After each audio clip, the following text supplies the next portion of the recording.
नमस्कार मंडळी, आज आपण साबुदाणा एकदम मोकळा सटसटीत कसा बनवायचा ते बघत आहोत। त्यासाठी हे बघा, आपण अर्धा किलो साबुदाणा भिजवून घेतलेला आहे आणि 8 ते 10 तासासाठी आपण तो तसाच भिजत ठेवलेला आहे आणि एकदम सॉफ्ट असा भिजून तयार झालेला आहे। आता आपण इकडे कढाई घेतलेली आहे, तिकडे त्यामध्ये आपण 2 चम्मच तूप टाकलेलं आहे। तूप व्यवस्थित असं कडकडीत गरम झाल्यानंतर आपण त्यात जिरं टाकायचं। जिरं जर तुम्ही खात नसाल उपवासासाठी तर तुम्ही स्किप केलं तरी चालेल। 2-3 हिरव्या मिरच्यामध्ये कट मारून घ्यायचं आणि नंतर आपल्याला त्यामध्ये तुपामध्ये फ्राय करायला टाकायचे आणि त्यातच आपल्याला काय करायचं ना, फक्त कलर येण्यासाठी आपल्याला त्यामध्ये मिरची पावडर टाकायचं। अगर तुम्हाला जास्त तिखट हवं असेल तर तुम्ही मिरची पावडर जास्तही टाकू शकता।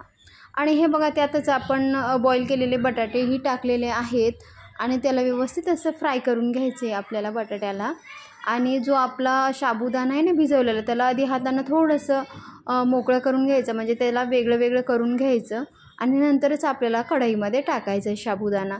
त्यातच आपण थोडासा कूट घेतलेला आहे शेंगदाण्याचा आणि 2 ते 3 चम्मच आपल्या नाश्त्याचा चम्मच आहे त्याने आपण शेंगदाणे घेतलेले आहे, अख्खा शेंगदाणा, आणि चवीप्रमाणे मीठ टाकायचे आपल्याला। आता ह्या सगळ्या वस्तू आपल्याला काय करायचं ना, व्यवस्थित हलवून घ्यायच्या आहेत, जास्त हलवायचं नाही। जेणेकरून काय होतं ना, या ठिकाणी लक्षात ठेवायचं, आपल्याला जास्त साबुदाणा हलवायचा नाही तर मग आपला साबुदाणा जो आहे तो मोकळा होणार नाही आणि चिपचिपा होऊ शकतो। त्यामुळे आपल्याला काय करायचं ना, त्याला अलगद हलवून घ्यायचं आणि झाकून ठेवायचं। नंतर मग साबुदाणा जो आहे ना तो वाफेवरच पूर्ण आपल्याला त्याची प्रोसेस करून घ्यायची। हे बघा, आता आपला जे मसाले, बटाटा आणि मसाले आहेत, मीठ वगैरे सगळं व्यवस्थित मिक्स झालेलं आहे आणि आपण त्याच्यावरती झाकण ठेवणार आहोत या पद्धतीने।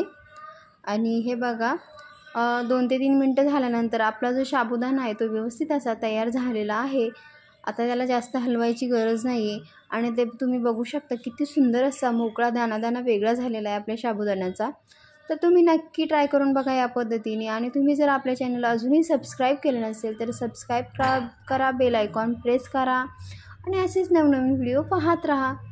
तर हे बघा, आपला जो साबुदाणा आहे तो रेडी झालेला आहे।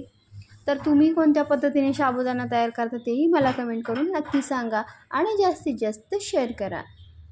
तर हे बघा, असा आपला साबुदाणा स्पेशल तयार झालेला आहे। तर भेटूया नेक्स्ट व्हिडिओमध्ये, तोपर्यंत बाय बाय, एन्जॉय।